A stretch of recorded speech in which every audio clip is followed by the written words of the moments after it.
Здравейте, аз съм Цвети от Цвети Wonderland и в това видео ще изпробвам да си накъдря косата с този уред за кокче. Видях го в Instagram. Трябва да се преспи по принцип, но аз ще пробвам просто, понеже ми е влажна още косата, току-що я изсуших.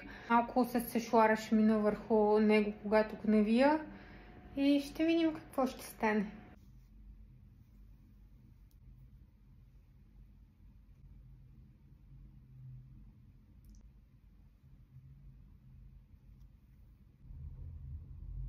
Много е трудно, хора. Особено ако имаш черешки, които ще закачат. Дано да си струва. Нещо много ми е къса косата. Не мога да разбера какво се случва.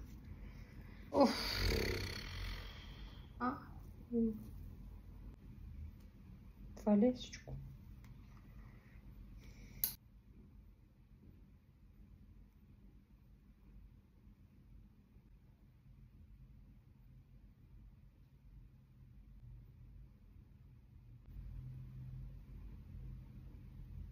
Къде бъркам? Какво се случва?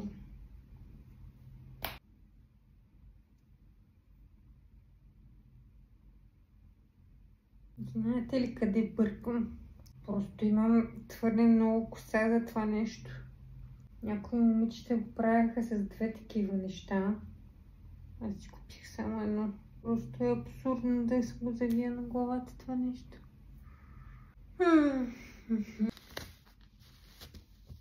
Променям хака в движение. Понеже си взех и така щуртия.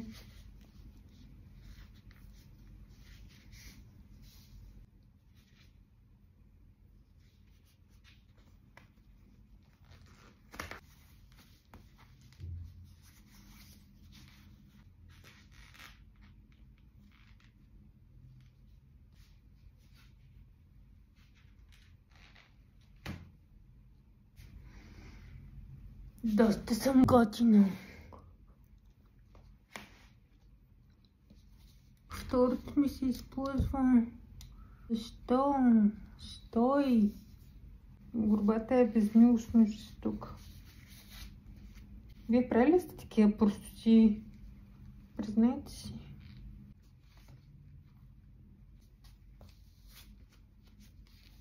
Препотих се. Искам да ви кажа, че доста ми харесва новата ми екстравагантна прическа.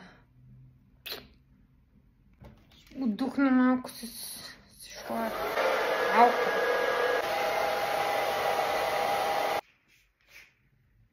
Мина около час и половина. В началото на 2 пъти малко с топъл въздух минах тези 3 работи. И после ги остави да изтинат, може би 1 час.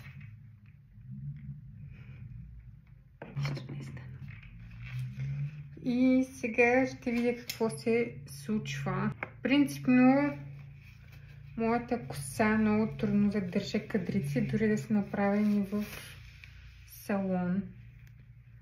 Така че не очаквам чудеса.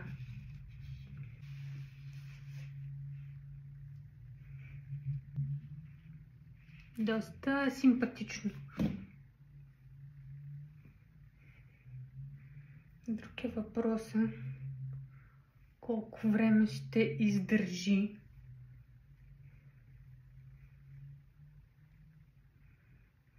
Друго да ви кажа, че не съм забелязала разлика с и без лак. В това колко време издържа. Единствената разлика е, че косата ми не е мека, ами леко твърдичка и ме дразни, така че лак много рядко ползвам, просто защото файда йок. Ами това постигнах. Не е с уреда, с който възнамерявах, но да, бях подценила малко косата си, че това количество просто няма как да влезе в това нещо за кокчетата. Сега ще видим колко ще издържи, но супер! Чао! 2 часа по-късно. Малко бегал спомен. Селави!